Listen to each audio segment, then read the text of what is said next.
All right. Thanks everyone for joining today's session.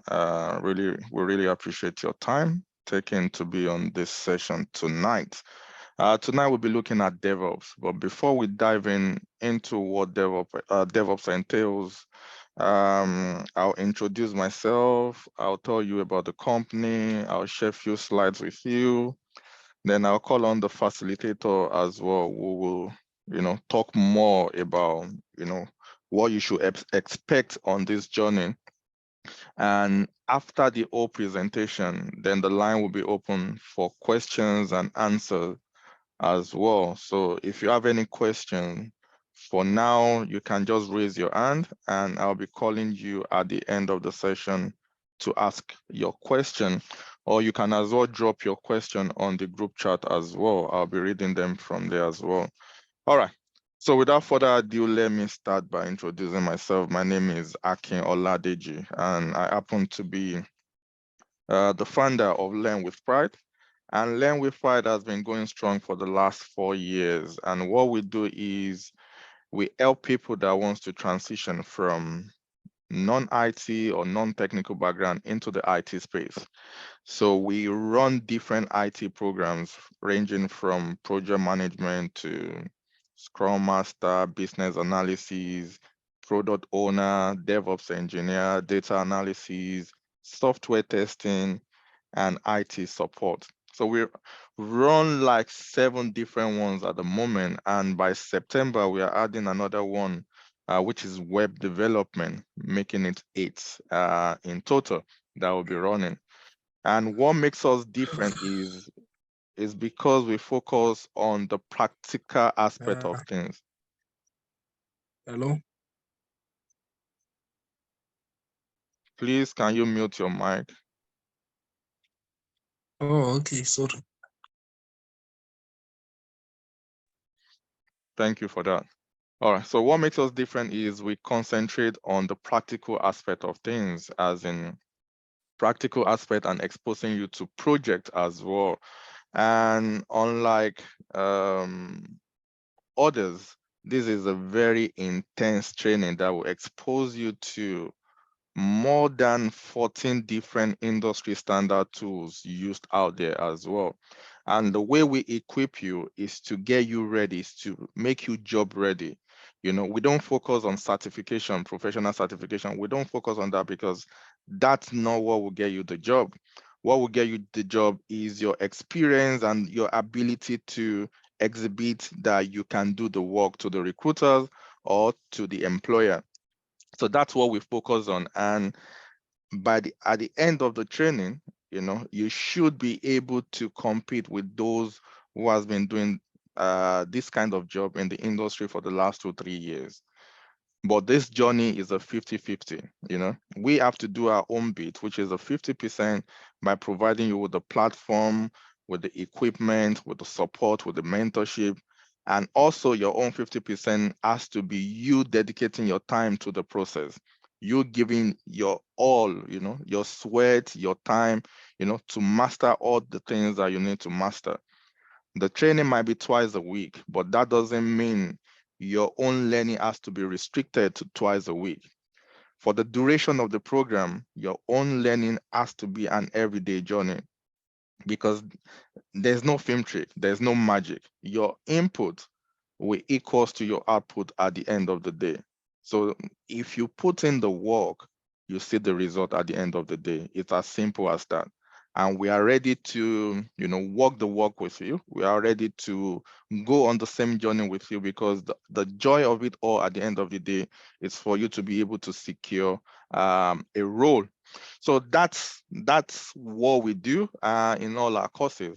So as I said, the company has been in existence for over 4 years now, and over that 4 years, we've enrolled more than 20,000 students has passed through Learn with Pride, which I'll show you stats later on as I present as well. But why are people? Sorry, but I don't know if I'm the only one. I can't see your screen. I It's believe that we're recording. Sorry.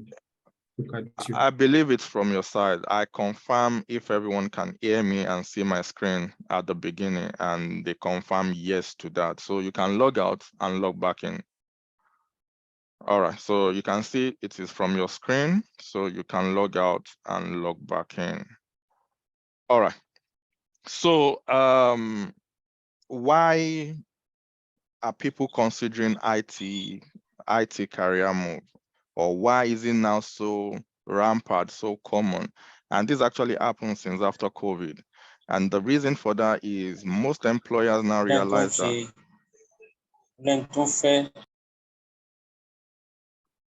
I really appreciate if everyone can mute their mic, please. I'll really appreciate that.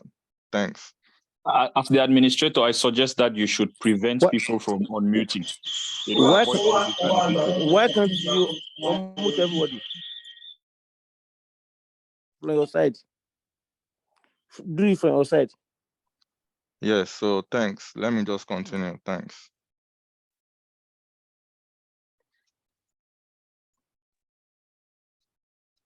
All right, so why are people considering career move, or why is IT jobs so in demand at the moment? It's because most employers now realize that you don't have to be physically present at the office before you carry out your work.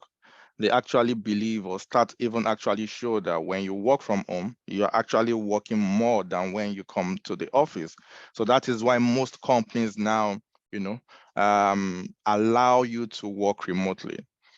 And not only that, it doesn't matter your country, whether you live in Africa, Nigeria, Ghana, Zimbabwe, or you live in Europe. You can now secure a remote job when you've acquired the right skills, and you've been able to demonstrate that you can do the job. You can secure a remote job. So you can live in Nigeria and secure a remote job with a company in Australia. There are even websites that are dedicated for like contract roles, freelance roles, that you can work with them for 2, 3, 4 months, and you'll be paid in foreign currency as well, which is a lot of money. So that's the position you can put yourself after acquiring the right skills, the right knowledge, and you have the people at your corner, to support you when the time comes. And that is what we stand for. That's actually our definition, supporting you with the right skills, supporting you. The mentorship is there as well. On the job support as well, when you first secure a role as well, is there as well. So, the choice, the question now is, are you ready for the journey from your own side? But we are ready to take you on the journey if you are ready for the journey as well. So that's the reason why IT jobs has been buzzing. And another thing with IT jobs now is you are working smart, not working hard. If that makes sense to anyone. You are working smart in the sense that, if you know your onions, if you know how to do your job, it is not mandatory for you to be working 9 to 5. It all depends on how smart you want to work. That's why you see people being able to do 2, 3 jobs together, is because they are working smart and not working hard. Most of us are working hard. We are really working for the money. For example, probably you are into care, or you are into nursing, or you are into security. You have to go and do 12 hours. It's not like those jobs are not good, but you are using your body, spirit, and soul to work for your money. Such roles, you cannot work remotely. You have to physically go to work and do your 12-hour shift, do your 13-hour shift. Even despite the fact that you are earning more, but I can tell you, at the end of the day, it will tell on your body. Even what's the essence of you making the money that you cannot spend? It's of no use. You are making this money, but you are even tired to spend this money. That is why most people are considering, what is this the best time for me to transition? And it gives you the balance, the family work balance as well. It gives you the flexibility. You can do school runs. You can quickly go and fix your car. That is you working smart, as long as you don't have meetings. Even sometimes when you have meetings on Teams, your teams you can have your Teams meeting on your phone as long as you have the app on your phone. You can be at the mechanics and, still be at the meeting because you can access the meeting from your phone. There are loads of benefits attached to working in IT. And for you being on this call tonight, I'm sure you've done your due diligence into why, DevOps is one of the, hot career path out there. So that being said, without wasting your time too much, let me go through my slide quickly and we can get started. So why DevOps? I'm going to be using UK as a point of reference because that's where we live, or that's where the company is, and that's where I live as well. So the average salary when it comes to DevOps permanent role in the UK, you are looking at 60,000, 65,000. When you embark on a 4-month journey, and at the end of the day, you can bank, even if it's a 50,000 role in the UK, that is still a lot of money because the average pay in the UK for majority, 60 to 70%, is between 18,000 and 35,000. That's what you see majority. That's the bracket for majority, between 18,000 and 35,000. But you, after completing a 4-month course, you were able to land a 50,000 pounds role. You're able to land a 55,000 pounds role, a 60,000 pounds role, that is even permanent. That is a lot of money. If you're now considering a contract role, you can earn like 400 pounds a day, 500 pounds a day, 600 pounds a day. Let's even assume you are earning 500 pounds a day and the contract is only for 4 months. 500 pounds a day per month, that will give you like 10,000 pounds per month. So even if the contract is 3 months, you cash out 30,000 for that 3 months. Many, as I said, the bracket for majority in the UK is 35,000 per annum. And you, in your 3 months work, you are banking 30,000 already. You can do the calculation, That is, it's as simple as that. Many people will ask themselves, can this really be true? Can I really earn this much money? Can I really transition? I can tell you because I'm a testament to that as well. I transitioned into IT as well. My background was accounting. All I knew before was debit and credit, balance sheet, trial balance. But I was so tired with what I was doing, I needed a change badly. And I embarked on a 3-month course in software automation engineer. I was ready. I was really determined to give my all, my sweat, everything, because I needed that change badly, And after the 3-month course, I started applying for jobs, and I was getting interviews back to back. To cut the story short, after 2 weeks of applying for jobs, I secured my very first role, not as a software automation engineer, but as a senior software automation engineer. This was someone who just completed the 3-month course. But remember, I said at the beginning that your input will equals to your output at the end of the day. If you do what you're supposed to do, if you dedicate your time into the process, you can be rest assured that you can compete effectively with people that has been doing it for 2-3 years.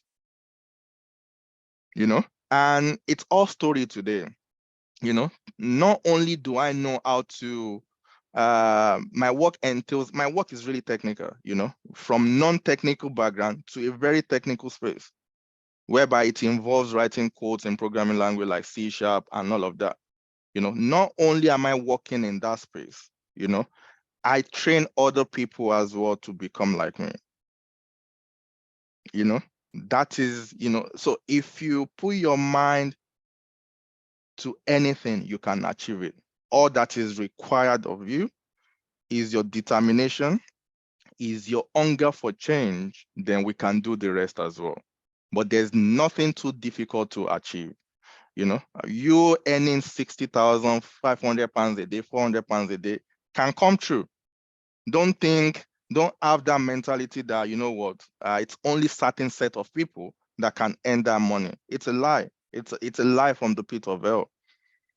Those earning that money, they don't have They don't have two heads. They don't know more than you do. But the difference is they dedicate, they devote their time into that process, and for them to get to the state that they are earning that. That could happen to you as well. So in the UK, the average salary is around 65,000 if you are considering a permanent role. If you are considering a contract role, you can be looking around 300, 400, 500 pounds a day, which is still a lot of money. And this is not only applicable to people in the UK. As I said, at the end of this program, regardless of your country, you want to start applying for international roles, and you can secure such roles as well. You'll be surprised. Kagelo, please stop writing on the screen. I might remove you if that continues. Thanks. All right. Another point is, you can work remotely from any part of the world, which I made mention earlier on as well. It doesn't matter where you live. When you have acquired the right skill set, you can live in Nigeria and secure a remote job in Australia. You can live in Zimbabwe, secure a remote job with a company in the UK. It might be on a permanent basis. It might be on a contract basis, but this is the things that, is possible now. Companies are recruiting for people, as in recruiting, remotely. You, as in 100% remote jobs are really out there that you can, get as well. Again, if you know your onions, and when you know how to work smart, you can secure 2 of these roles, 3 of these roles, if you can take it. That means that can push you to 6 figures easily if you're in the UK. And if you're earning 6 figures in the UK, you are one of the biggest. Even the prime minister, is on probably, I don't even know, probably is he on 6 figures? I don't think so. So you earning 6 figures, that is still a lot of money, and also is in high demand. It's in very, very high demand. That is why you see people taking 2 jobs, 3 jobs. It's because the jobs are out there, but there are not enough people to take on the roles. All right. So if you should come on this journey, how is the journey going to be like? Let's quickly take a look at that. So the training is for 4 months. This will run twice a week, every Mondays and Wednesday from 8 p.m. to 10 p.m. UK time. And part of this as well, aside the training as well, as you're learning, you are involved on a project as well, because we want to expose you to different projects, so that by the time you are done with your 4 months, you are well cooked already. You are good to go already. I'm sure Michael, who is the facilitator, will talk more about, even before you finish the 4 months journey, probably after like 2 months, there are certain roles you can start applying for, even after 2 months, that is the joy of it. Again, as I said, we do not preach certification, because again, I'll use myself. When I was trying to transition, I did so many certification exams, thinking that will give me the breakthrough, thinking that will open the door for me and I'll just secure the role. But that's a lie. That's why having all the certificates, I'm still not getting the job. Why am I not getting the job? I'm not getting the job because I don't know, I don't have what is required. I don't have the know-how. I don't have the required skill. I can know the theoretical aspect, but I don't know the practical. And companies are looking for people that can hit the ground running. They don't want to babysit anyone. Only if you want to start applying for intern roles. And our training is not designed for you to start applying for intern roles. Our training is designed, if you do your own bit as well at the end of the end of the program, is for you to be able to compete for full roles, as in not an intern role, for you to compete with those who has been doing it in the industry for 2-3 years. That's how we equip you, So we don't pay certification. As you can see on your screen, certificates alone cannot get you the job. You need hands-on practical experience to get the job. And that is what we stand for. That is what we do. And that is what we represent as well. All right. So you've gone through the training, you've gone through the practicals, you've gone through the projects. Now you can confidently say, you know what, I can work as a DevOps engineer. But you are not getting calls. Nobody is calling you despite you putting your CV out there. They are not calling you because you are not visible in the market. They are not calling you because they can't see you. What's supposed to speak for you, it's not there. And what is that thing? Your CV, your LinkedIn, you are not in that space. That is why you need to revamp your CV to international standard. Not only that, you need to upload your CVs on job sites and as well make them searchable, because there are certain jobs that are not posted online. Recruiters will just go and scan through people who are qualified for such roles and they will call you up. Also, LinkedIn, you have to be in that space as well, because LinkedIn has now become one of the biggest platforms that recruiters now go to head on. So you need to be there as well. You need to be seen in every available space out there. And when that is done, you can start getting interviews. Also, as you are getting interviews, you are applying manually for jobs as well. And recruiters are calling you. We saw your CV on LinkedIn, or we saw your profile on LinkedIn. Are you still available for roles? Are you still in the market? You start getting the calls. And then you can be rest assured that from all those calls you are getting, you are going to secure an interview. You can be rest assured with that. When the calls are coming in, that is what I'm concerned about. As long as you are getting the calls, as long as they are calling you, oh, we saw your CV, are you available? We'll send you the job schedule. As long as you are receiving different calls, from those different calls, they'll start putting you forward for an interview. And this is another stage that we help with as well. We do interview preparation with you as well, because at the end of the day, your success is our success. So we want you, it's not only about you paying us to enroll on this journey. No, it is way beyond that. The moment you enroll with us, you've become part of a family, because what we build here, we build a family. It's not like after 6 months, you come to us and we say, oh, we don't know you again, or you are done with us, we can't support, we can't help. No. Even as you're finishing your program with us, you can join our alumni group where we post daily jobs. And also, not only because of the daily jobs, you can, when you finally secure this job, you need people at your corner.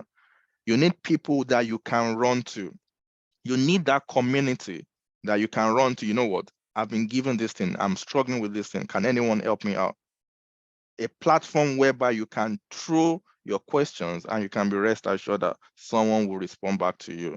That's the kind of community we build. So it's beyond the money that you're paying us. It's a family that we are trying to, it's a community that we are trying to create here. And we'll be glad to have you as part of that community as well. So quickly, while still on preparation for interview, what are the things that what are the benefits that you get if you enroll on this journey with us?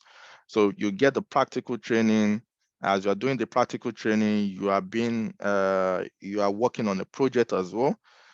You get the mentorship from us. You get our support, interview preparation. Then we give you a work reference for the duration that you are with us. And so when the time comes to give reference, we are there to give you reference because you've actually worked on a project with us as well. All right. So quickly, before I pass on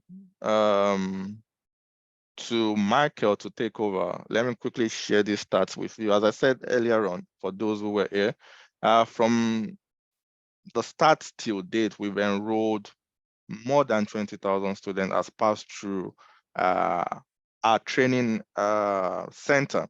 And I'm talking in all courses, not only DevOps. I'm talking about project management, business analysis, as you can see on the screen. So this stats on the screen right now is from January 2023 to June 2023. We are in August now, so this is not even updated yet. So this is from January till June.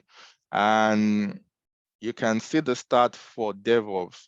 So from January to June for DevOps, we've managed to enroll like 500, which is more than that now. If we have the latest stat, it is actually more than that now. Remember, this is from January till date. Also, in all, out of all our students, 85% of them are currently working. 50% working in public sector, while 35% in private sector, and 15% are job ready. And this stats is not only people living in the UK. Our students are from all over. We have students in Africa, we have students in Europe, we have students in South America, we have students all over. And this is a start for, if you can, Mandela, if you can't see my screen, you can log out and log back in. That must be from you, as I know I am sharing. So you can log out and log back in. That's to Mandela, if you can hear me. All right. So these are just the sample jobs I took online. You can check your network as well, but other people can see my screen. So that means I'm good. It's good from my side. So you can check, you can log in with another device or just try to troubleshoot what's going on. So, but as long as other 99 people can see me, I'm sure that that issue is from your side, Mandela. All right. So this is one of the sample jobs I got online. This is a contract role. As you can see, paying 650 to 700 pounds a day. That is a lot of money. 700 pounds a day. That is 14,000 pounds per month. That is a lot of money. And don't doubt yourself that, you know what, I don't have what it takes to get this kind of role. You just have to unleash the fire in you. If I can do it, this is what I tell my students, anybody with great determination can do it. It was my transitioning journey that gave birth to Learn with Pride of today. Learn with Pride started with just one course, which is software automation. And from there, we've grown to become what we are today. If I limit myself back then as well, thinking that you were coming from accounting background, you can't do it. You just stick to the odd jobs you were doing. I mean, I was doing security, and stop stressing yourself. I won't achieve what we've achieved today. So all we need, or all that is required sometimes, is a bold step. You taking the bold step. The road might not be easy. Yes, the road won't be easy, but the most important, when you have the most important, which is the support, you can be rest assured that, whatever they are throwing at you, you conquer it. And even we learn from mistakes. We learn from, if you are struggling with anything, as long as someone is there to guide you, to tell you what to do, you can be rest assured that you can achieve it, So you don't have to restrict yourself. And most people, when it comes to investing in ourselves, we sometimes find it difficult. But when there's an emergency, family emergency, someone just called you, oh, I needed so amount of money. So, you find that money for them and give to them. But when it comes to investing in yourself and reaping the rewards tomorrow, we are always reluctant. Is it true? Am I really going to get a job at the end of the day? If you don't take the chance, you will never know. That's the problem. You will never know whether you get a job or you never get a job. So it is better to take that risk, put yourself in that position to start competing and see whether you get the job or you won't get the job. most of us, we procrastinate. You know, I'll do it tomorrow. I'll subscribe next month. I'll do it next year. It will be my New Year resolution. But what we forget is tomorrow never comes. And there's a saying that make hay when the sun shines. Most people they always wish they won a lottery, but you never played that lottery. How can you win a lottery that you never played? Same thing goes to transitioning. You never enrolled for any course, and you are wishing you saw your friends living big, doing good job, and I did that course that time as well. Probably me too will be living like this, but you never did. You know, all that is required is taking that bold step, and look at what happens after taking that bold step. All right, so this is another one. This one is paying. This is a permanent role, paying up to 80K. That is a lot of money as well. You know, only if we can stop doubting ourselves, then you believe that these are all doables. We can do it. You know, I'm a testament to that as well. You know, we can do it. All right, enough of my talking. Before I pass on to Michael to take charge, so if you want to, this course will be starting, the new course will be starting on the 4th of September, on a Monday, 4th of September. So if you want to enroll, we only have, as of today, we only have, I think, 11 slots left for the cohort that will be starting on Monday, the 4th of September. So if you want to take, if you want to enroll between now and between now and the 25th of this month, right, the cost is $9.99 for the 4 months duration. So the cost is for 4 months. That includes everything that you get, all the package that I mentioned earlier on as well.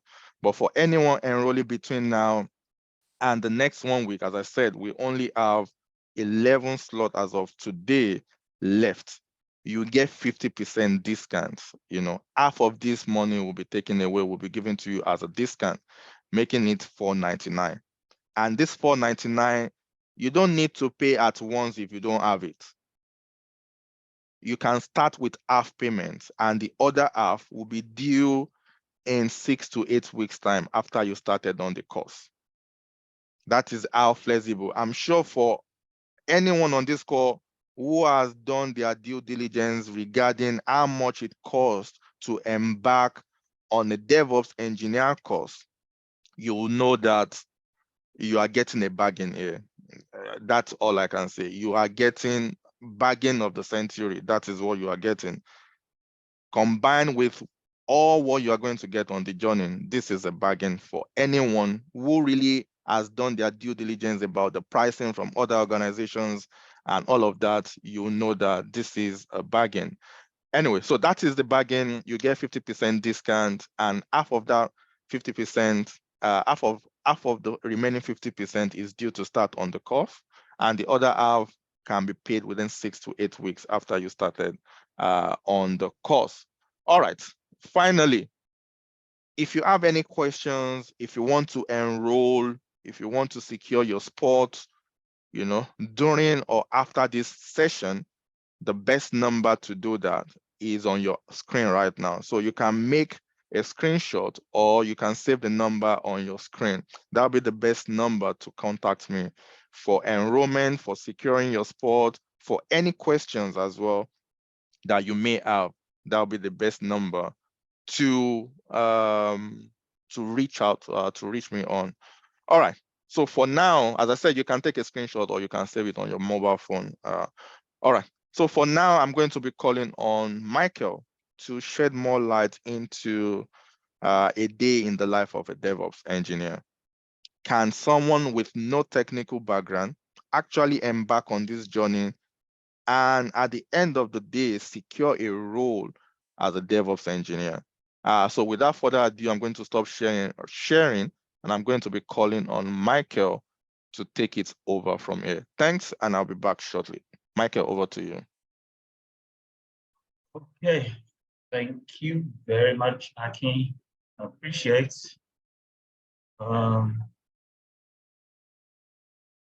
Situations like this, especially after everything you just shared, sometimes I wonder what's left for me to say. I always do that. But point is, for a whole lot of us, this is new terrain. I do understand that there are also a couple of persons that already have some background in tech, so it shouldn't. It's not going to come across like something too daunting or, out of the ordinary. But point is, it's a journey. Even in its entirety, it's a journey. It's not a destination. It's a journey. And like the Japanese concept, I think, Kaizen, continuous improvement.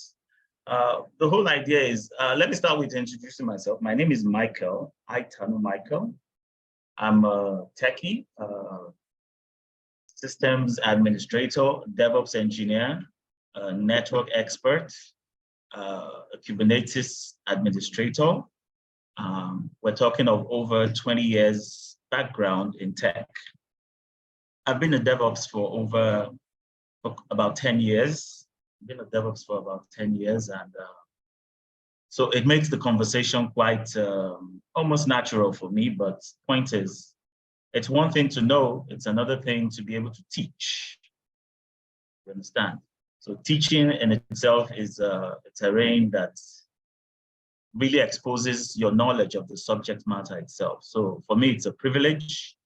It's a privilege, and I do look forward to the opportunity to facilitate your instructions on this subject matter. So the whole idea is exactly what is DevOps? That is our conversation. I wouldn't want to go into all the details of how much you get paid, how convenient it makes life for you, remote gigs, remote brief, personal clients, apart from opportunity to work with fantastic teams, individuals. Initially, it might not be like that, especially when you are at entry level. But like Aki also mentioned, is the fact that the way we're going to bring you into DevOps, you're going to lay claim to at least 2 years. The way we're going to teach you DevOps, we're not just going to jump into DevOps. Yes, there are the tools that are in high demand today, of which, yes, you know them, you could easily get the role, but then again, your deficiency in most of the things that we would teach you before then would actually question your knowledge as a DevOps. So we're not gonna take you DevOps on a superficial or surface level. We're gonna take you to a whole lot of background concepts that you really must know, for which further enhances or solidifies your claim as a DevOps engineer, basically. So what is DevOps? What is DevOps? We're gonna cover that. What problems will DevOps solve for me? Maybe not particularly you, maybe for your team, maybe for your organization. How do I get started? What mistakes can I avoid? We're gonna look at all of that in detail. But before we start, there is the entire concept of the software development lifecycle. The software development lifecycle. Let me bring up a slide that I think addresses that. The software development lifecycle. It's like it suggests, it's a life cycle. You understand? Before now, softwares were being built. Amazon started a few years back. There's a long history to DevOps itself. You can see from ITIL, IT backgrounds from as far back as 1989. Agile came in as at 2001. Lean came in also as a project management. I didn't even mention, I'm a certified project management professional also. But beyond the conventional approach to managing projects,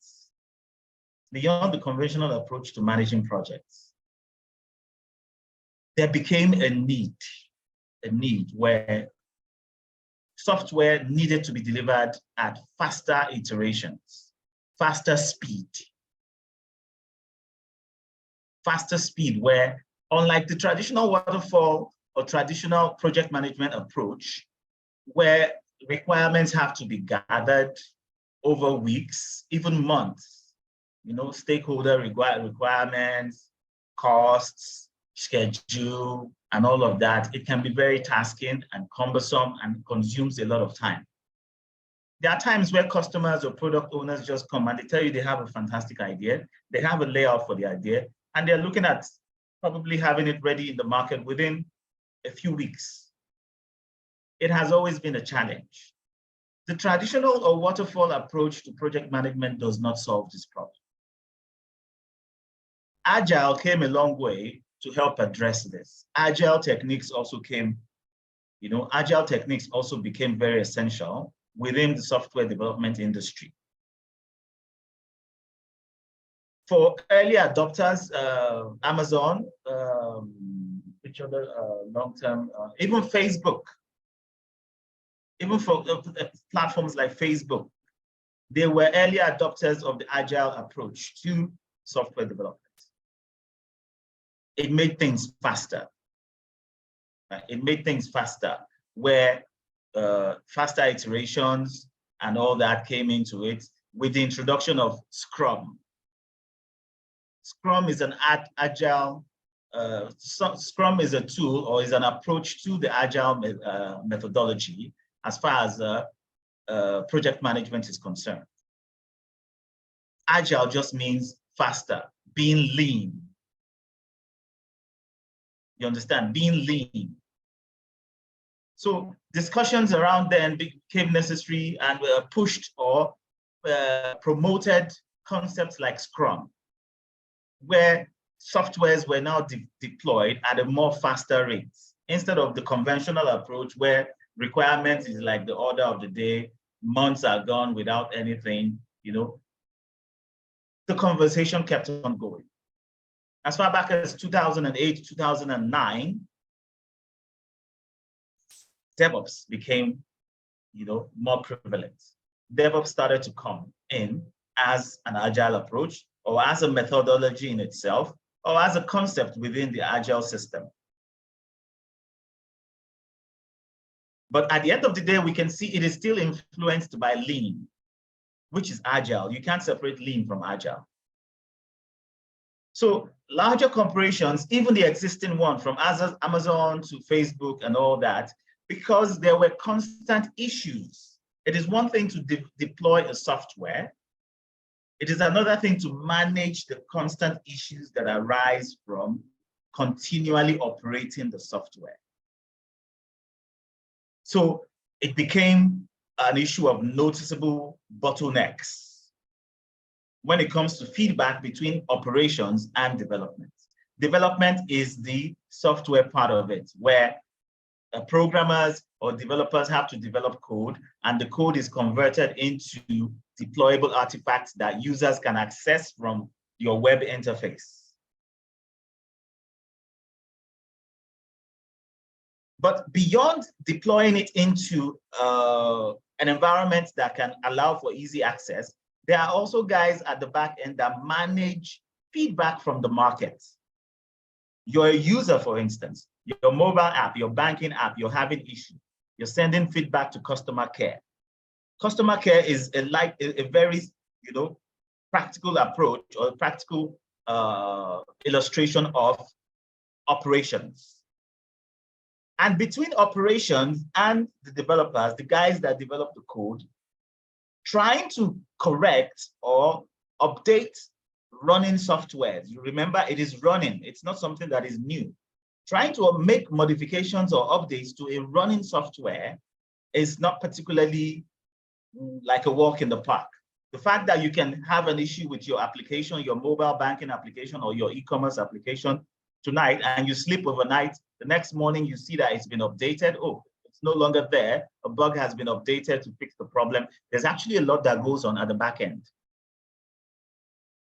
Before now, it was a hell of a bottleneck between the operation guys and the development guys, because now there has to be a continuous collaboration.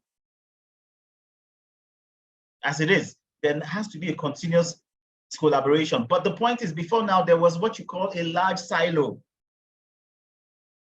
So much of a large margin, do I call it a large silo, a large disparity, a large differential in terms of communication, in terms of approach, in terms of feedback.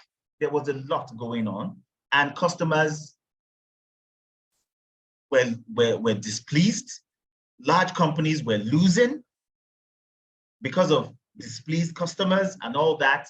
You know, as much as Agile helped to bring lean into deployments, it wasn't really helping the issue between operations and development. The silos were too much. There became a more pressing need to reduce these silos and create a seamless interaction or a seamless collaborative approach between both ends of the software development lifecycle, development and operations. Development and operations are the inside guys. They're actually different from the users of the products. Every problem, let me bring up a slide. I might not be too consistent in working with my slides, but I just need to make them visual enough for you guys to see. The problem in a nutshell, everything needs a software. We're getting to that point today. You're talking of agri-tech, you're talking of tech innovations in food, drug administrations, you're talking of tech innovation even in culinary industry, you're talking of tech innovation in clothing, you're talking of tech innovation. You know, AI is doing a lot. And there's the argument that AI is going to actually take a lot of jobs within the next few years to come. We know that. But point is, AI will take jobs from, how do I put it? AI will take jobs from a lot of people, but it cannot take away jobs from the guys that know how to use the AI or AI, if I can put it that way. AI's job, as it's doing in some cases, I've seen robots doing pizza now. It's going to take away. You're virtually seeing robotics doing surgeries these days. These are software-based applications that are synchronized to.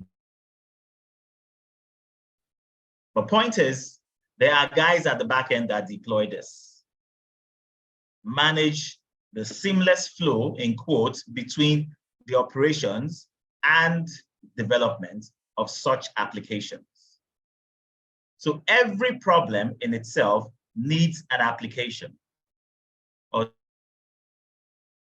it's a software that runs on a server to become a service. To become a service. As a DevOps, you might not necessarily need to be writing code, but your work actually, you become like a middleman. It means all the pressure, all the whole bombardment between the two aspects of development, you are in between, now taking the pressure. And to make life easy for you, the only thing you have to do, which is what is going to be the focus, mastering a complete set of tools, also application-based in themselves, but a whole lot of tools that bring high-level automation. You understand? To reduce what we might call these internal friction points. Internal friction points between development and operation, because to push it into production and have it running. But then again, we cannot dismiss the fact that the market is looking at, in fact, things beyond what even your original product concept to you. As a product owner, you will even think ahead of the market what they might need. And if there's a bug in your application, they will tell you. And God help you, you don't even have a competition in that space. They're going to be outshining. If you want to meet up with competition, you're not going to bring down the quality of the service that is already running. So it becomes like all hell is let loose, but there has to be somebody in between. Developers will not do beyond writing code. The guys that are managing the back end from user access will not do beyond, oh,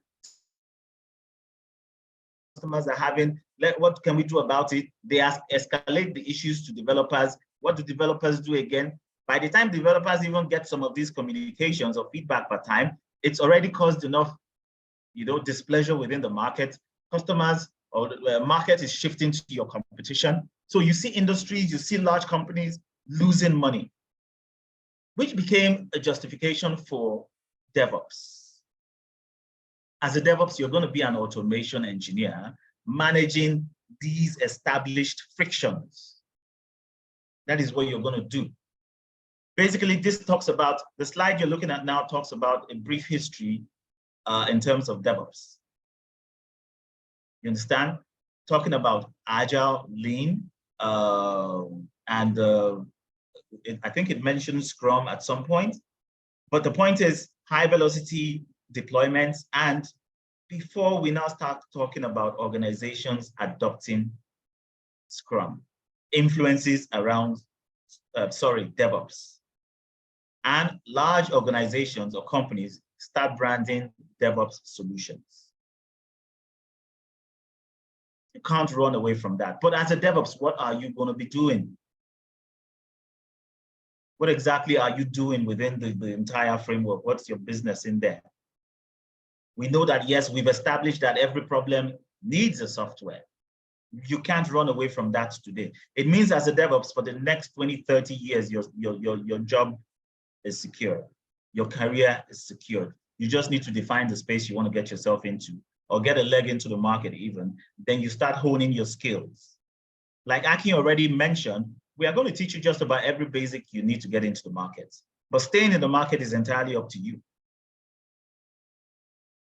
Because it's going to be a continuous learning curve for you. I was quick to, I will define what a DevOps is, but there are iterations or there are a whole lot of variations to what a DevOps actually is. We're going to talk about DevOps principles, right? Principles, we're going to talk about DevOps practices, an implementation approach to DevOps, then DevOps tools. We're going to talk about DevOps tools as much as possible. I'll rush through them because I believe we have limited time for this presentation. You understand? But what are you going? One of the key things you're going to be doing also as a DevOps, I wanted to point that out. Grassroots checklist for a DevOps. You are constantly going to be finding ways to collaborate, bringing in every stakeholder. For those of us that are familiar with the project management life cycle or project management concept, you will find ways to bring every stakeholder into a single loop. You're going to learn tools. We're going to learn version control system. We're going to learn CI/CD automation tools that would also enable feedback.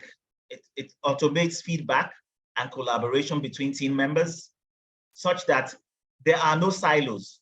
Whatever your work or progress of your work is not hidden from every other team members. We're going to learn them. We're going to learn version control. We're also going to learn automation. You're going to be metrics driven, which means you're going to follow monitoring systems that allows you to gather information such that before issues even occur, you are abreast of the situation. The key point that brought me to this page is you will learn new things and you will continually improve.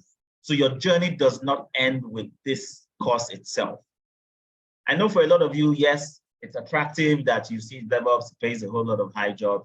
Yes, sometimes even as a DevOps, once you have your pipeline set up, you can actually go on a holiday. You understand? You can actually go on a holiday. And to think of the fact that most of your job, more than 90 80–90% of your work you can do remotely even. So you have a lot of time to yourself. You know, you can set up pipelines that will be working for you even while you're not there.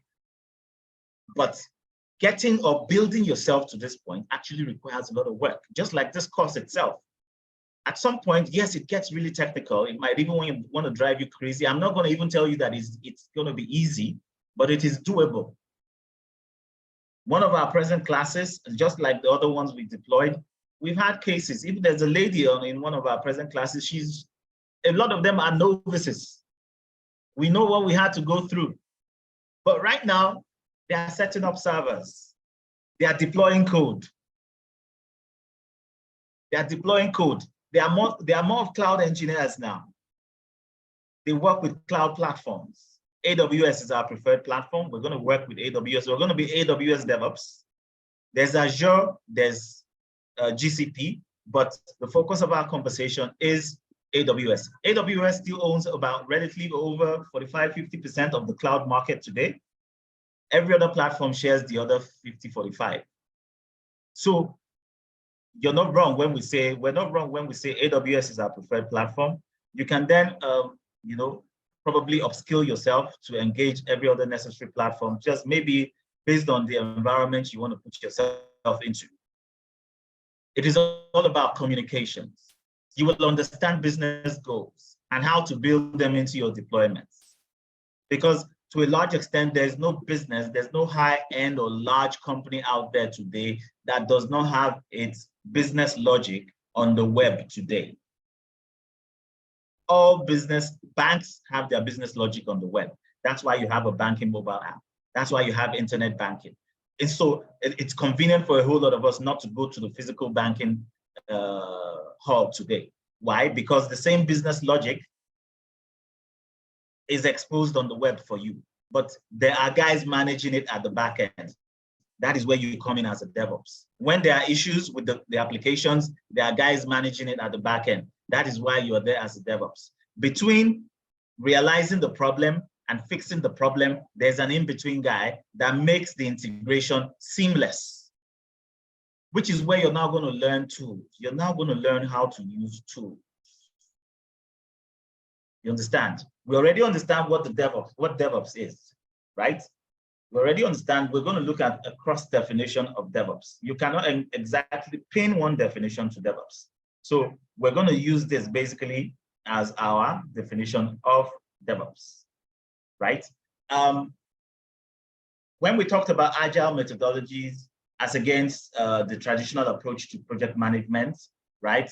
Particularly as it concerns software development, Scrum is something that as a DevOps, you will not run away from. The most akin aspect of agile when it comes to DevOps is Scrum. When you talk of agile and DevOps, you are talking Scrum. That is why as a DevOps, you're going to be working with Scrum teams. A whole lot of the time, you're going to be working with Scrum teams. That means you're going to be in an environment where, because trust me, there's no organization that adopts DevOps that doesn't use Scrum. Scrum is a lean way to manage the software development lifecycle, where software development is built into iterations that are, you want to refer to as weekly sprints. Weekly sprints means increments or features of the entire product are delivered on a weekly basis. So within a week period, a 5–7 day period, we deliver maybe 1, 2, 3, or 4 features. And this is as a result of daily stand-up sessions where between 8 to 9 a.m. every day, we sit, we stand, or virtually we engage what has to be done, what is being done, what is left to be done, and how can we cover it? What challenges did we have? And why are those challenges? What can we do today to mitigate those challenges? Scrum teams are meant to be self-sustaining. It means even as a developer, you're going to be working within a team of developers that have competencies that compensate your own deficiencies.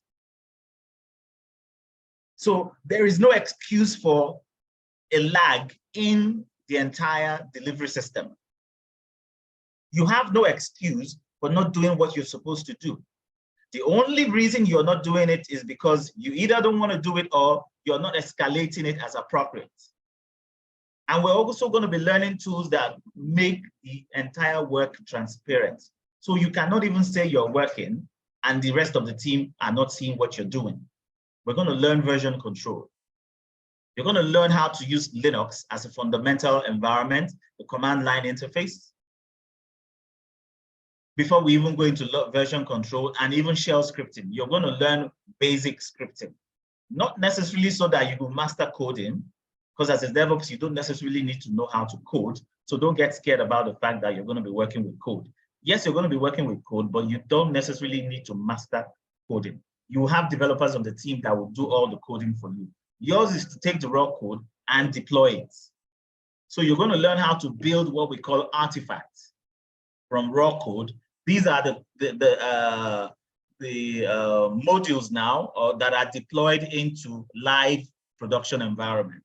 We're going to learn a whole lot of this. We're going to, like Aki mentioned earlier, we're going to be learning. Sorry if it seems as if I'm rushing, because there seems like a lot. There seems to be a lot to talk about. But we're going to be learning on the minimum about 14, 15 industry tools. So when we get to tools, I'll try to break them down one after the other. You understand? So Scrum as an agile approach to the software development lifecycle, these sprints that are that have daily stand-up sessions at the back end, developing features or increments of the entire product on a weekly basis or bi-weekly, is delivered in the shortest possible time within weeks. Considering the fact that collaboration and as a DevOps, there is no way you will be in this. That is why you are being brought into the system as a DevOps, because your understanding of these tools makes work collaborative and transparent, such that from the moment operations detects a bug or there's a feedback from the market, there's a ticketing system in place that gets the feedback across to you. Even most cases and vulnerabilities in your code or the running application, they don't have to happen before you even know it. You're going to learn how to use monitoring tools such that before these things even happen, notifications are sent to necessary team members and new code is built and updated immediately, even into the live application as it is running. So users don't experience live just because we have to make modifications or update our application. Fixes, bug fixes and all that, and its integration into the working environment are automated. DevOps. In my own definition, DevOps is, it's a combination of cultural philosophies, practices and tools. You can't take away that. From everything I've said, we're talking about a philosophy, we're talking about practices, and we're talking about tools. The last slide, I just showed you what are your checklists, your checklists. Find ways to collaborate, find ways to automate, become metrics driven, learn new things continually. These are practices. So when we say DevOps is a combination of cultural philosophies, we can see from the history of DevOps itself, philosophies, practices, and tools that increase an organization's ability to deliver applications and services at high velocity. Applications and services at high velocity. I think we're done with these earlier slides at very high speed. Considering the Scrum approach also, DevOps sincerely complements Scrum to its peak. So evolving and improving products at a faster pace than organizations using traditional software development approaches or traditional project management approaches. So when we talk of DevOps, basically we're talking about a philosophy. Some people will tell you the DevOps is a philosophy, but it's also a series of practices, like I've been able to show you guys also, and Tools, we will get to tools in a bit. We're talking about minimum 14, 15 tools. You will learn them and you will master them, because as much as you're going to get into the market, you're going to be competing with guys that have also been in the market long before you have been. So if there's any way you're going to have a chance against them, you have to constantly upskill yourself. So it doesn't end with this 4-month course for a whole lot of us. But the beauty of it is that we have a support help system that keeps you within the community over the long haul. So that is a promise we are willing to keep at any time T. So as against traditional software development and infrastructure management processes, DevOps is here to stay. And like I also mentioned, given the fact that every problem, every business needs a software or needs an application, as it is fast becoming, you know that as a DevOps, if you're going to be managing backends from what we've just talked about, your career on the long haul is also secured. You're going to be one of the very few. Going to be one of the very few in time to come. So according to our definition here, DevOps is the practice of operations and development engineers participating together. When we talk of collaboration now, you understand? Collaboration. It all still comes back to tell you the same thing. In the entire service lifecycle, from design through development processes to support, to production support. To production support. That means as at the time it is running live, wherever there are issues, customer support will give you issues. Product owner would come and tell you that, oh, I think this thing has run like this for too long. Why don't we try and change this now? Our customers are bored of this feature. We're thinking this is where the market is going to in the next few months or years. Why don't we add this little feature to our environment? So it means on a constant, regular basis, there is need to make updates to running application. Yes, as a DevOps, you find yourself in environments or working with teams that are deploying software afresh. But much of the time, you're going to find yourself among teams that the application is already live, it is online. But everything you're going to be doing at the back end will still make it look like you're deploying it afresh. But this time around, it's going to be seamless and it's going to be automated such that the deployments and the updates are not noticeable by end users. That is where automation comes in. That is where collaboration comes in. Developers, programmers, operations guys. When we say operation, we're talking of production support. That's the term here. When we say operations, we're talking of production support. Don't get that wrong, production support. Between design through development. Design and development means between programmers, the development team, which is where you as a DevOps also comes in. Because as a DevOps, you're going to be largely responsible for setting up cloud environments, servers. Because from the moment programmers deploy code or push code, which we're going to learn how those tools work, those code need to be engaged or integrated into what we call a pipeline that are going to scan, test this code, build them into deployable artifacts before they are pushed into production. It is after production that you then have support. But before we even get to this point, there is the need to set up a system where there is collaboration. I've mentioned, I cannot overemphasize it, collaboration and transparency. Collaboration and transparency. DevOps is also characterized by operations staff making use of many of the same techniques as developers for their systems work. So we can't overemphasize that. So DevOps concepts, DevOps principles, DevOps practices, and DevOps tools. When we talk of principles, what are we talking about? When you look at most roles out there looking for DevOps, they are going to ask for a couple of things. They're going to ask, oh, do you have system thinking? You know, how is your critical thinking and all that? We already understand that. But regardless of the fact that you are a novice coming into this, we're going to build system thinking for you. Because when we talk of system thinking, it means you have a background in tech.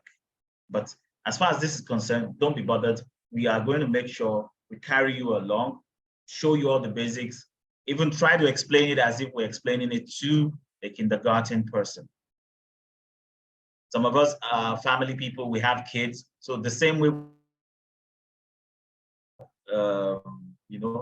describes it. I think I try to take the same approach also. A rule is that nobody's left behind. A rule for our cohorts, nobody is left behind. Oops. We're going to talk about ticketing, feedbacks, culture of continuous experimentation. We will also look at new industry tools or updates on those tools, versions. And if there are any new integrations we can bring into the way these tools work, we'll bring them also, which also falls back to you. You are also meant to adopt the same thing. CAMs, we're talking about culture, automation, measurement, and sharing. We've talked about these same things in details. I cannot overemphasize them. Culture means people, process, and tools. Automation, infrastructure as code. We're going to learn infrastructure as code. Yes. From the moment we get to Jenkins as a CI/CD tool, rather, we will learn infrastructure as code, where we will be using basic code like scripts. Don't get scared. We will teach you. We'll teach you from scratch. We'll give you resources that will make it easy for you. So don't bother yourself. Whatever we're saying now that looks like it's scary, don't bother. Then sharing, collaboration, and feedback. At the end of the day, informed by the values in the Agile Manifesto, Lean theory, I will still say Scrum. If wherever we see Agile, as far as DevOps is concerned, Scrum. But the Agile Manifesto is clearly definitive. It talks about how Lean should be adopted, how the software development process should be adopted, but looking at it from the Scrum perspective. So also, we're talking about DevOps practices. This considers, to a large extent, also the kind of tools we're going to be working with. Version control. It's common practice for those that are probably engaging web developers or programmers and all that. They just tell you, oh, we're working on it, and you're not even seeing what they're working on. You can't even say what they're working on. And by default, even the code, the raw code for the application is meant to be a corporate asset. Maybe in private concerns, personal property, such that as a coder, as a programmer, or as a developer, if I'm no longer interested in engaging you, and I need to work with a new developer or a programmer for my operations, I have access to my raw code. And versioning also entails that when updates are made to this code, it does not automatically erase older versions. So I can choose to downgrade to an older version, even where I have a newer version. Given maybe the newer version is giving me issues and all that, I can downgrade while corrections are being made. We've had issues like that, even for some of our mobile operating systems between iOS and Google Android. Certain versions are put into the market and they discover that the market feedback is not so friendly. In fact, very disastrous in most cases. Version control only means that you can push users back to an older operating system while improvements are being made on a newer one, which was previously deployed, but not market friendly. And until it is such issues are taken care of, you can roll back to a newer version or upgrade to the newer version. So between upgrading to the newer version and rolling back to a previous version, we're looking at version control. Automated testing for quality of code. We have tools that we're going to learn that will teach us how to run tests on our code before our code is even built into artifacts that are deployed into production environments. Kanban, Scrum, the Scrum approach. Talked about that visibly. Then visible ops. Change management also, we're going to look at all of that and how we bring change into the tools, how we use the tools. Configuration management also. We're going to learn tools like Ansible,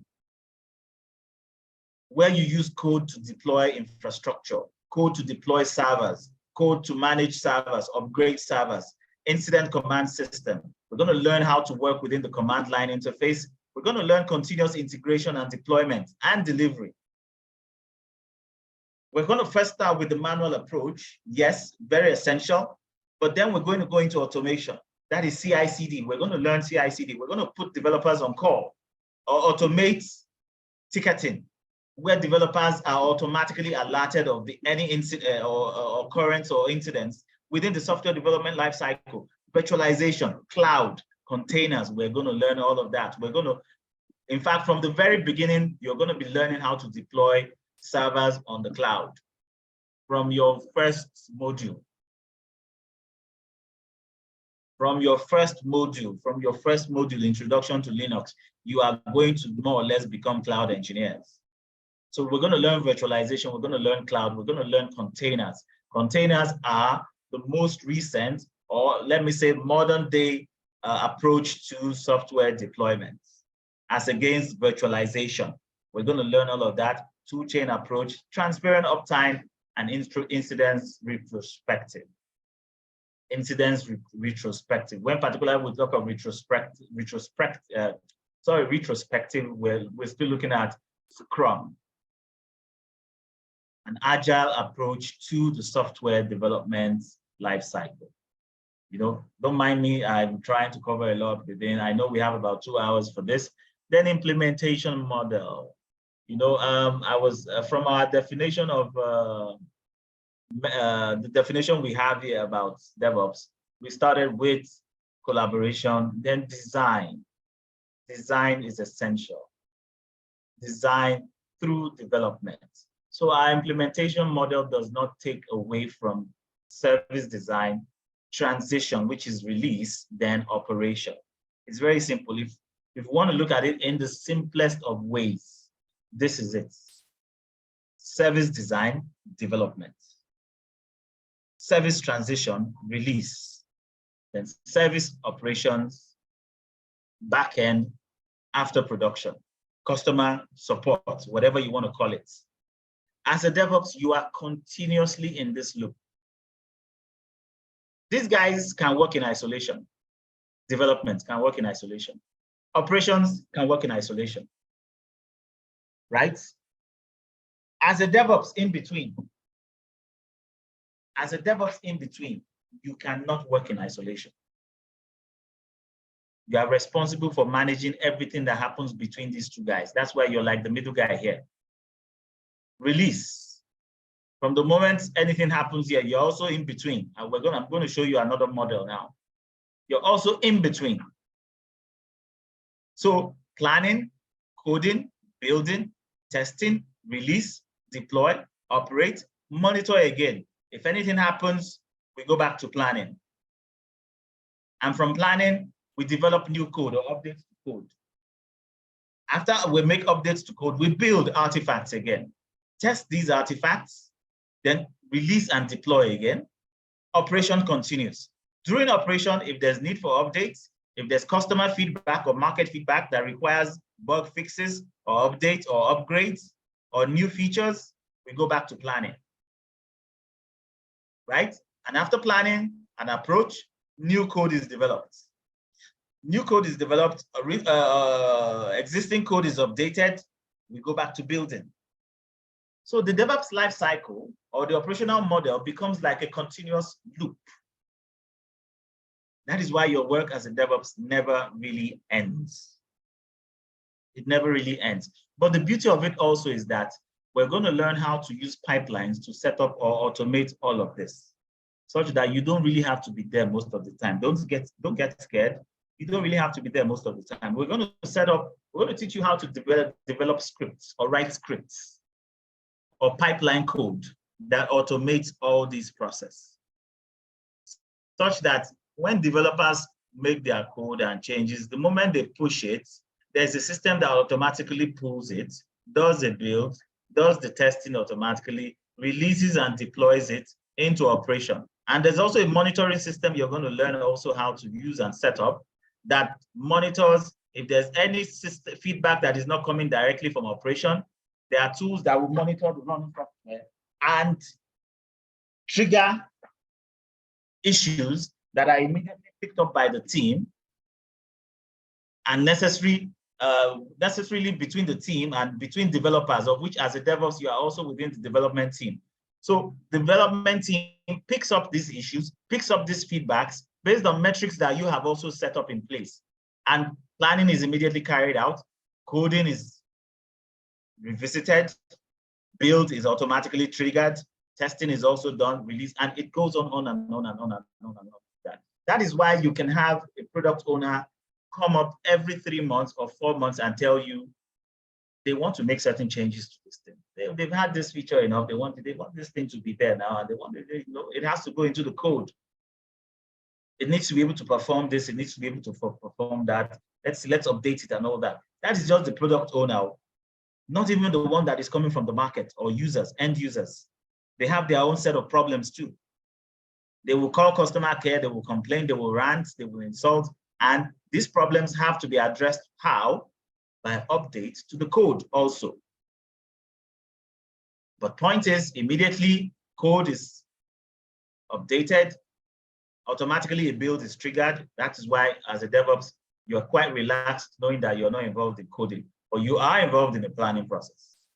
But the moment code is updated, automatically a build is triggered, testing also is automated, release is automated, deployment is automated, operation, yes, we have backend guys that manage operations, and monitoring automated. You understand? And as you can see, beside each one, there are specific set of tools. These are tools that we're going to look at one after the other now. Since we've talked about this guy, we're now going to talk, okay, accelerated workflow to production. Not necessarily, these are the same things we've talked about: continuous delivery, continuous automation. Automated environments mean identical, everything between the development team, we develop, we test within our own environment, right? Automation. We test, if we're okay with it, we create another environment where the product owner, the quality assurance guys, they come and maybe user acceptance testing is also done at this level. We set up another server environment, they come, they check it, okay, they're okay with it and all that. We move to another environment, which is the production environment. At this point, it means the product is ready to go live. Once we talk of production in DevOps, it means it is live, not development, not testing, it is live. But between these three environments, there is high-level automation based on the same tools we talk about. And in this case, we're talking about continuous automation, continuous integration, automated regression testing, basically, continuous delivery, continuous deployment, A and B testing, security testing. So between testing and continuous automation, that is where we have accelerated flow to production, where everything is automated. Add devs into ops. Yes, we've also talked about this a lot. That's why I told you I might not be sequential in the way I go over the slides, but point is, don't do tasks for people, build tools so they can do. So you're going to be, as a DevOps, setting up environments. Most developers don't know how to do version control. We will teach you version control. You will teach developers in your workspace. Understand? We will teach you hot fixing. We will teach you how to monitor with tools, set up metrics. We're going to teach you such that your operation guys will know how to enter feedback into the monitoring tools also. And every team member within the development team is getting the feedback also. We're going to learn that. So developers do production support, empower up acceptance. You understand? So what's the last one again? I think we already covered this. So basically, within your software development lifecycle, we're still talking about, of course, we already know the software development lifecycle is a continuous loop. It is a continuous loop. By the time we get to question and answers, if there's anything that's not clear, please bring it up. I'll try to re-explain them. It is a continuous loop, but between these loops, there are a whole lot of tools that are being deployed and used. We're going to learn Jenkins. We're going to learn, we talked about version control. We're going to learn GitHub. GitLab is one version control system, but for the purpose of our conversation, we're going to use GitHub.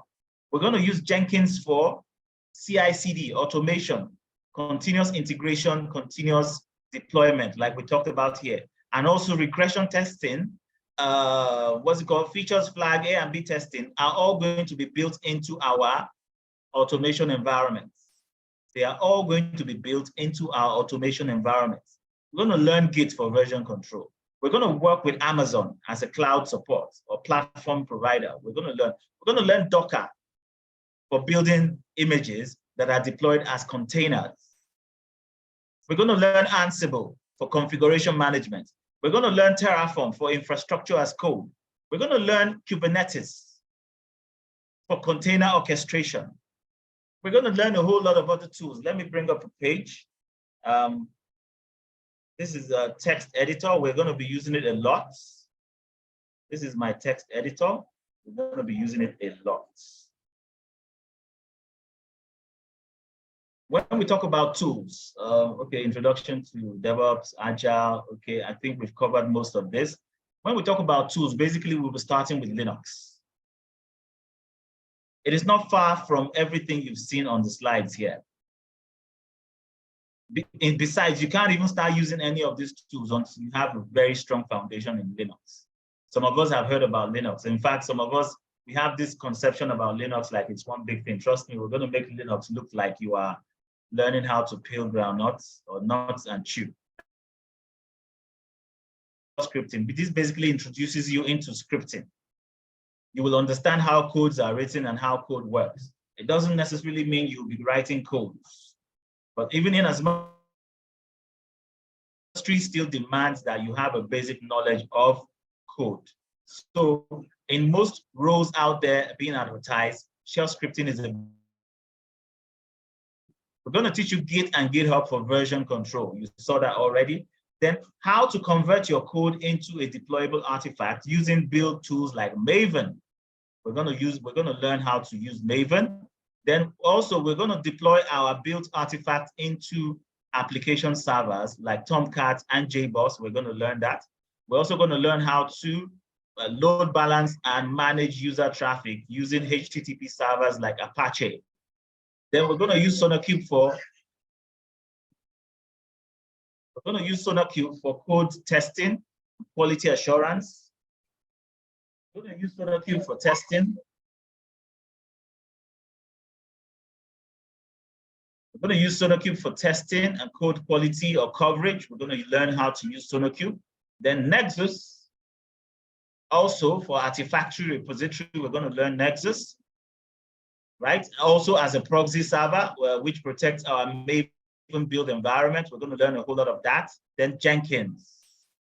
We're going to learn Jenkins for automation. This single guy is going to automate everything from here to here. Which means before we get to this guy, we're practically going to learn how to do all this manually. But the moment we get to this guy, everything from here to here is automated into this guy, such that you don't have to be there manually like we're going to learn with this guy before everything here works in here.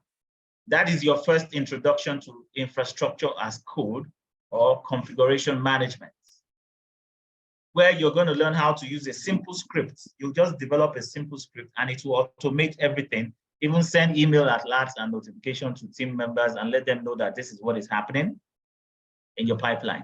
Then we're going to learn basics of our cloud platform, AWS. You're going to learn, and we're going to be learning AWS at solutions architect level, which means you're not going to be learning it at practitioner level. We're going to go a bit advanced. Networking, storage, database, virtual private cloud. We're going to do a whole lot of that in AWS. Then after that, we're going to do Docker. We're going to do Docker, how to build images and deploy images as containers. We're going to learn how to deploy containers from images, but most importantly, we're also going to learn how to build images from raw code. From raw code, we're going to learn how to build images from raw code and how to deploy those images as running containers, which is totally abstract from the concept of virtualization. That is where the world is going to today. It is lightweight, it is faster, and deploys within seconds. But Docker has its own limitations, which means we're going to be using Kubernetes to orchestrate containers. We're going to be using Kubernetes to orchestrate container deployments. Then we're now going to learn Ansible for configuration management, then Terraform for infrastructure as code. Infrastructure as a code, Terraform, we're going to learn that. Then we will not stop without learning monitoring tools like we talked about. Monitoring tools, very essential, very essential. So basically, like we talked about since the beginning of this conversation, market applications are no different from everyday or every other software required, which requires planning, development, deployment, and monitoring. Market applications are not different from that. Hence, as a DevOps, right, market applications, we said, are no different from every other day or every other software out there. Mention the big ones. So if you're working with market solutions that are meant to solve specific problems, which are what softwares are meant to do in the first place, like I was telling my daughter, I said, you're learning how to code right now, but you must also understand that everything you learn in coding or your approach to coding or your skills in coding must always be geared to solving specific problems. If your understanding of code does not solve a problem, it means you've not started coding. So you're basically out there to help organizations solve a problem. Which is where you as an automation engineer comes into place. Hence, as a various application skills are going to be in high demand for a very long time to come. AI is taking over the market. The guys that know how to deploy AI solutions, just like what you're going to be doing, AI is going to be built into a package. Yes, I will also advise if you're going to learn data engineering or data science along with your skills as a DevOps, go for it. But you are going to be at the back end constantly even deploying AI applications to run. So your skills and expertise are going to be in high demand for a long time to come. Take that for free. So this means that if you actually learn DevOps, you will drastically increase your value on the global marketplace and get a whole lot of new set of opportunities available out there. And I think people should definitely take advantage of this opportunity. Rest, I think, but I also know learning DevOps can be quite daunting. Don't take that out of context, and difficult. That's exactly why we also provide a learning path that makes it easy for people without previous backgrounds in technology to transition into DevOps, or just like Learn with Pride does, any aspect of the DevOps of the tech market. So DevOps is very clearly visible on the job platforms. It still ranks one of the highest. In fact, within the last 6 months, demand for DevOps have gone up over 60, 70%, and 75% to be very precise, for the year 2023. Platforms like Indeed, LinkedIn, and all that, demand has gone up by 75% for DevOps.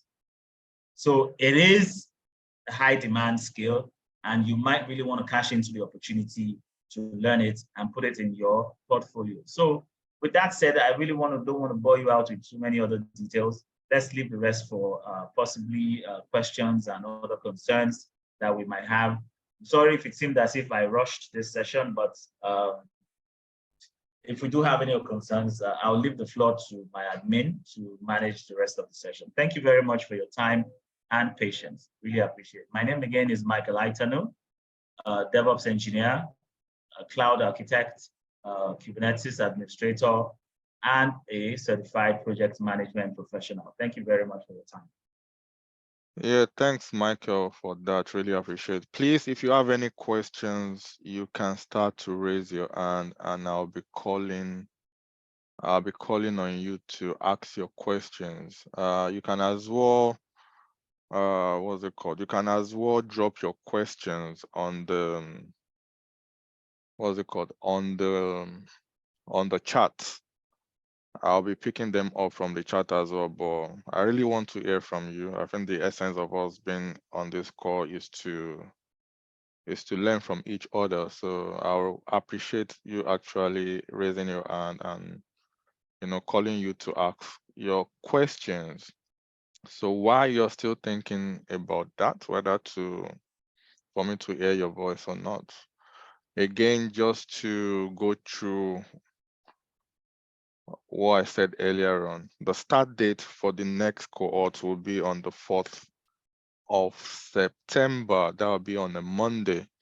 And also, while the session was going on or the presentation was going on, 2 slots has been taken already out of the 11 that I said earlier on. So we only have 9 slots remaining for the cohorts that will be starting on the, on the 4th of September. For any questions, for any enrollment questions, or for any questions at all, you can message me on the WhatsApp number on your screen, whether you want to enroll, whether you want to ask about anything you are not cleared about, anything at all, you can message me on the WhatsApp number on your screen. Again, the cost for the 4-month program, which includes the practical training, the project, interview preparation, mentorship support, and work reference for the duration you're with us. The cost is actually the original cost is £999. But for those on the call tonight and for those that will be registering, I don't know whether the slot is still going to be available in a week's time, but at least we are extending the 50% discount for a week. So if you want to enroll and take advantage of the 50% discount, you can enroll between now and a week's time. Just that I can't guarantee whether there will still be slots after 1 week or not. But at least for now, we are giving 50% away if you want to enroll. So that will make it $499. And I also said out of that $499, if you have everything to pay at once, that is fine. If you don't, you can pay twice. So half payment is required to start on the journey, and the other half can be paid within 6 to 8 weeks after you've started. So that's the package. That's today's package, so to say. Anyway, Adebola, you raise your hand. Yeah, thank you for the nice presentation today. I really enjoyed being You're part welcome, of the class. Yeah. My question is, I just want to know, you've answered part of the question, which is the course is starting on the 4th of September. What time is it going to be? So that will be on Mondays and Wednesdays from 8 p.m. to 10 p.m. 8 p.m. to 10 p.m. Yes. And also, while still on that, because sometimes you might miss a session, probably due to work or other commitment. The moment you enroll before the class starts, you register on our LMS platform, that is our learning management system, and you have access to all the recordings on the LMS platform. So you can catch up with any recordings. Also, you'll be on the group if you have any questions. So apart from the group, for those who enrolled that you belong to, you also be on another group called Help Desk. And the essence of that is if you have any issues while going through the recording, you are stuck with anything at all, you can tender that, you can post that on the Help Desk with screenshots or anything, and someone will be on there to respond to you as well. So we have dedicated people on there. Also, we have ex-student on there who has done or who must have gone through probably the issue you're having, will be able to assist as well. So like you said, it's Mondays and Wednesdays, 8 p.m. to 10 10 p.m. UK time, yes. Okay, thank you. Cheers. You're welcome, Adebola. Ron, sorry if I don't pronounce that well. Ron_L, you raise your hand. Yeah, thank you so much. I just wanted to ask if that skipped me, if this training gonna be paid for or it's free? I just said it not up to 5 minutes. It's paid for. You have to pay for it if you want to enroll on it. The cost is £999. But if you want to take advantage of the 50%, that will reduce it to £499. And I said this £499 you can pay twice, half payment to start and the other half after 6 to 8 weeks. So yes, you need to pay for it. That's all right. Also, one last thing. What platform will you be using for learning? Is it on Zoom or? It will be, the live session will be on Zoom and the recorded one will be on our LMS platform. Okay. I mean, like practically, is there a platform that's gonna be used for the actual practice? Yes, I think Michael made mention of all those platforms that will be used, like AWS, Jenkins, and all of that. You need to set up yours as well. So anything it does, you have to do yours as well. Michael, do you want to? Michael, do you want to speak? Yeah. Let me. We are going to be Of course, the sessions are going to be live on Zoom or Teams, as the occasion might be. But point is, our live demos are going to run either on what we call SSH clients that we're going to set up. We're going to show you guys how to set up SSH clients via which you will access remote servers that you will also be taught how to set up on AWS Cloud. So our demos will be on AWS Cloud. Somebody was asking a question that as per AWS platform, do we have to pay for resources or we deploy, or is it all within free tier? You have free tier to one server, one EC2, which is no more than a T2 micro. So there are certain extents to which you can use a T2 micro. A T2 micro is actually a minimum, it's a base server, you understand? It does not allow for heavy deployment, but it's good for demos. So we're going to be using a T2 micro also, because in as much as we're trying to teach you or instruct you guys, we also are mindful of costs. So point is, we're going to show you how to set up free tier servers, but your free tier eligibility for a server on AWS does not exceed one server of instance type T2 micro, 30 days a month. 30 days a month. Any other thing you set up outside that will incur you some additional cost. Yes, as far as this cost is concerned, I will not want to tell you that you will not incur costs, but the costs you will incur are negligible compared to the benefits that come with it. The only other thing we'll quickly advise is don't even set up these servers until you are ready to do your labs or your quick demos. And the moment you're done with these demos, you're okay, you quickly terminate the same servers. So your costs are kept at minimal because AWS doesn't charge you more than, I think, 0.010 cents per hour on each of these servers. So if you're doing your labs within 4-5 hours, you're gone. In fact, by the time you're setting up maybe 5 or 6, 7 servers or setting up the same servers about 7-10 times, your cost is still less than $1. You understand? The only challenge is if you leave anything more than one EC2, T2 micro instance, anything more than one running for longer than necessary, you're going to incur costs from AWS. The only thing that you don't incur costs for on your AWS platform is EC2, T2 micro instance. We're going to learn all the instance types also, but it's a base server we're going to show you the server itself. We're going to talk about instance type.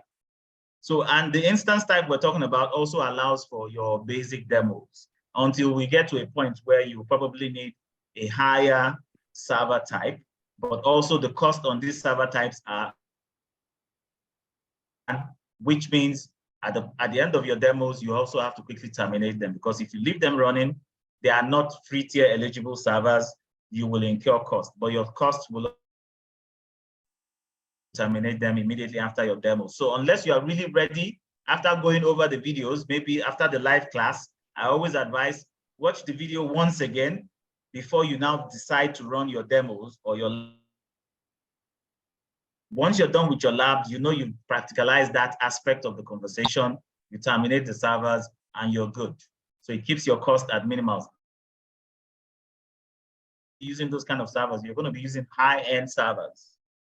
We'll take a dive into a description of those kind of servers too when we get to AWS. Then as far as my LinkedIn profile is concerned, I think I just shared it here. The name is Michael Aitanu. My PMP designation, I don't know if it's still there, but I try to keep everything for DevOps, so there's no confusion. But you can check it out. That's my LinkedIn profile. Check my LinkedIn profile out. For those of somebody actually mentioned that, yes. So I think that's back to you, Akin. All right. You wanted to say? Sorry, I just want to say, would you kindly put that on the chat so that we can copy? I don't, the chat. Do we have a chat? Okay, yes, I think I remember. I'll put that on this Zoom chat, right? Chat. Yes. Okay, one last thing. I wanted to ask, can we access this session, like this session recording, Yes. anyway, or even Yes. the slide? So you can access it in two different places. The first one is on our WhatsApp group. If you are on our WhatsApp group, the recorded version will be sent on the WhatsApp group. Also, if you are not, it will be available on our YouTube channel as well by tomorrow. So just search for Learn with Pride on YouTube, and you'll be able to view the recorded session as well. Thank you so much. You're welcome. Bright, you raise your hand.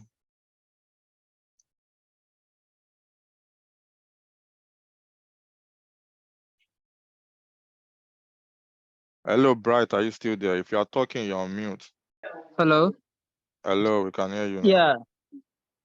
Yeah. Thank you for such an insightful presentation.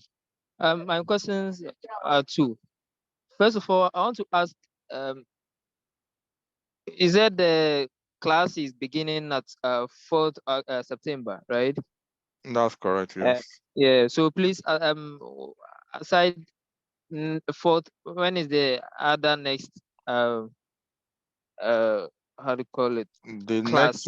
next one might be around September, October. The next one might be around November. Yes. Okay. And then secondly, in terms of the payment method, I'm in Ghana, and I don't have an international account. Don't worry about that. Just send me a message on the number on your screen. I'll send you a payment link that you can use your debit or credit card to make payment. So you don't need an international, you just need your card, either your debit card or your credit card to make the payment. So if you send me a message on the WhatsApp number on your screen, then we can talk better on that. Okay. And then my other question is, you made mention that I think Michael made mention that some of the tools, we cannot run away from cost. They're definitely going to incur some cost. And he also stated that the cost incurred will be minimal as to when we are about to how do you call it, do our lab present lab how do you call it, is it lab? Yeah, lab your thing, right? personal lab sessions, your lab sessions or demos. Yes. So with the personal lab session, that means after doing the personal lab session, let's say once or twice, that's all. Yeah, you terminate the server right away. Yeah, you terminate it, and after that, you're not going to use it anymore. And no, unless you want to come back and practice that same demo all over again. Okay, so if you want, so with that, then you incur another cost for that, right? Yeah, you incur another cost for that. Okay. All right. Thank you very much. By a 4-month period, you might not incur more than maybe 100 or 100 and might not incur anything more than that. But you can keep it even lesser than that. We're going to show you how to set budgets on your aware that maybe you left a server on or you're incurring costs. Once it gets to that limit, automatically you're going to get tell you that you've gotten to the limit you've set. Are you sure you want to exceed it? And Okay. Please, actions. please, I have another question. Daddy,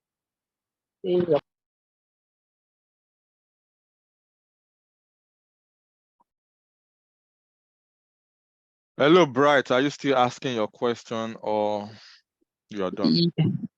yes, I want to ask about the laptop specification, the machine specification for this project. Okay. Of course, you're going to need something high end, something with an SSD drive. So it's going to drag your system a bit. So I always recommend nothing less than a Core i5.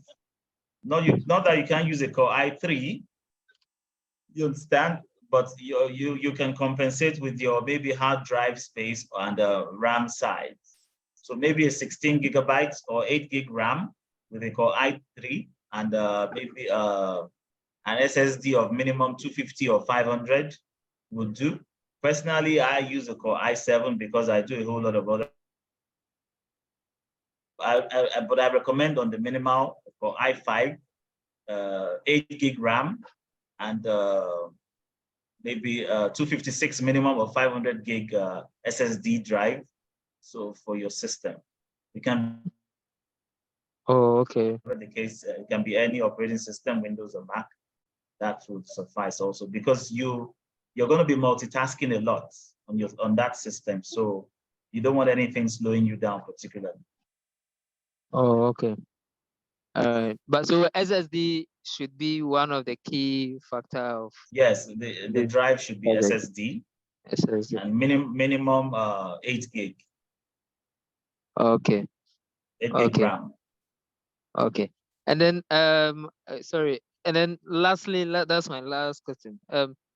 If those of us who are in the web development stage, you are a developer, right? Backend developers. How is this really a stepping stone bridging us?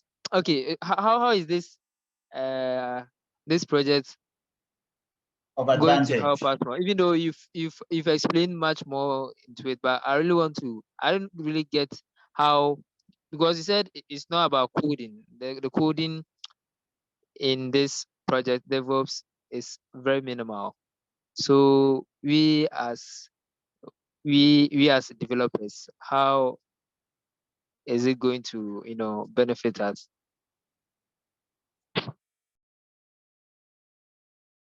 What coding language do you use, sir? Oh, I'm a PHP guy. PHP is good. PHP is good. Well, the course of our conversation, we're going to be but PHP is also good. There are tools that you can use to build from PHP. It's how to build tools to build raw code into. Not all developers, not all programmers have that knowledge. And not all programmers can also build images from artifacts that are things that, as a DevOps, with your background and experience in coding or programming, it gives you a far more advantage than guys that are just DevOps. You understand? It gives you a little bit more leverage compared to guys that are just DevOps. But it doesn't change the fact that as a DevOps, knowing how to work around your tools in itself is okay. Because if you're a DevOps, in any environment you're going into, they don't necessarily need to have you coding. You already have so much to do as a DevOps that There are no organization or no team that is sincere as regards bringing you as a DevOps is going to give you tasks to code. They have members of the development team that their work is to code. So if you're being brought on as a programmer, it means you're going to stay there as a programmer. If you're being brought on as a DevOps, your work is more than enough as it is as a DevOps, such that you won't even have time to code.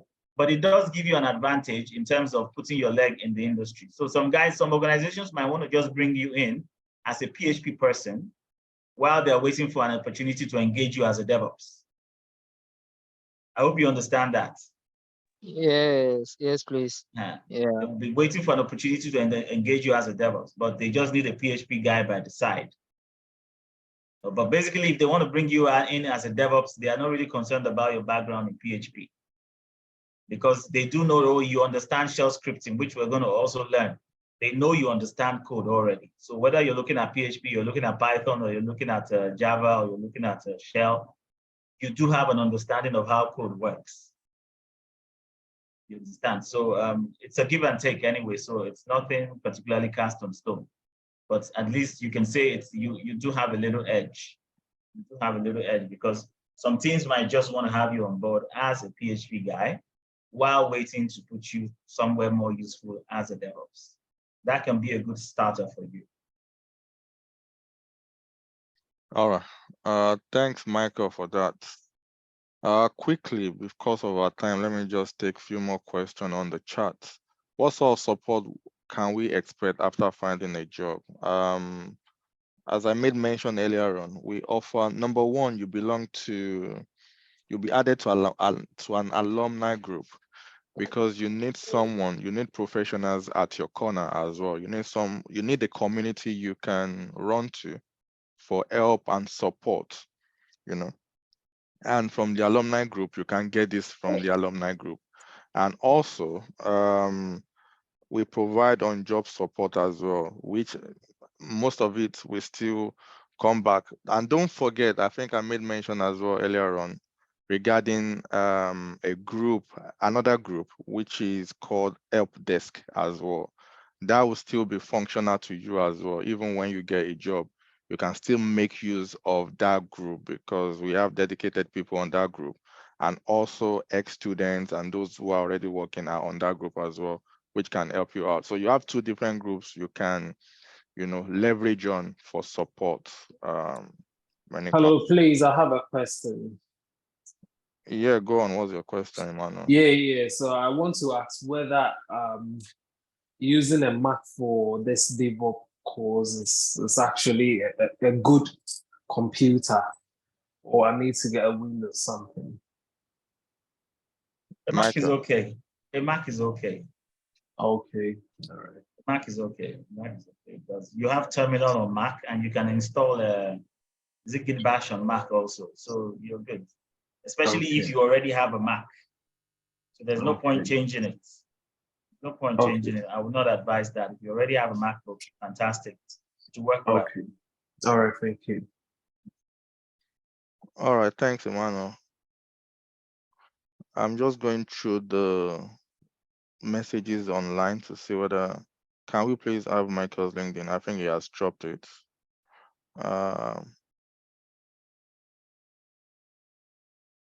When is the next session going to be? That was right. I think you answered the question already. Yeah, that will be around November, if I'm right, after the one in September. Please, can you reshare the bank details? Okay, I've answered to this one as well.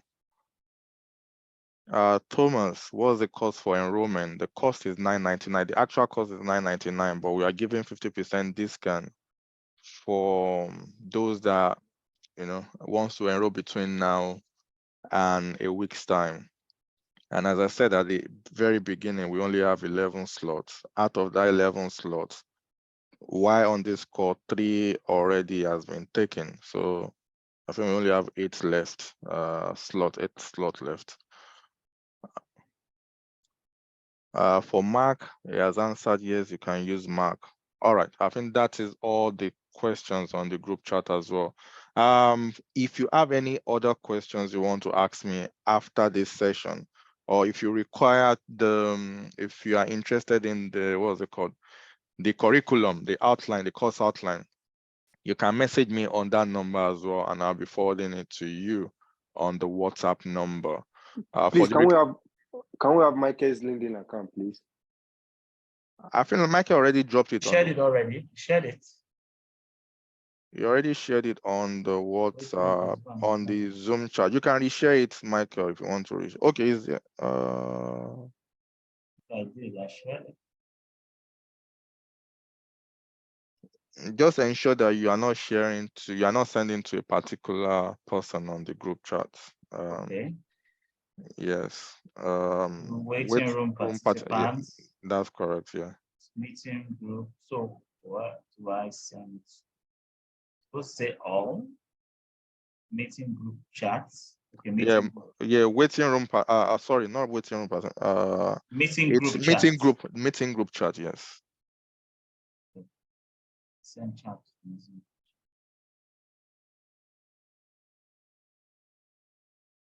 Okay, all right, so it just resent it now, so you can check it out if you want to. So again, the next course starts on the 4th of September. It's a 4-month journey that runs twice a week, Mondays and Wednesdays, 8 p.m. to 10 p.m. UK time. You know, if you are interested in the course outline, message me on the WhatsApp number. I'll forward that to you as well. I want to thank everyone for taking your time to attend today's session. I believe one way or the other, we've gained something out of the session, which is the essence of it anyway. So, but again, I'll look forward, you know, having you on board. You know, we can walk the walk together. We can make the dream come true. You too can testify to earning 500, 400 pounds a day. You know, it is doable. It is possible. We just need to take the bold step, you know, and make it happen as well. So thanks everyone for your time. The recorded session will be available on our YouTube channel at Learn with Pride, and also on the WhatsApp group. For those who are on the WhatsApp group, we are going to paste it there as well by tomorrow. So hopefully I'm going to see some of you on the journey and we can rewrite the story together. For now, I want to thank everyone. Have a good night and see you on the journey. Thank you, everyone. Bye-bye. Okay.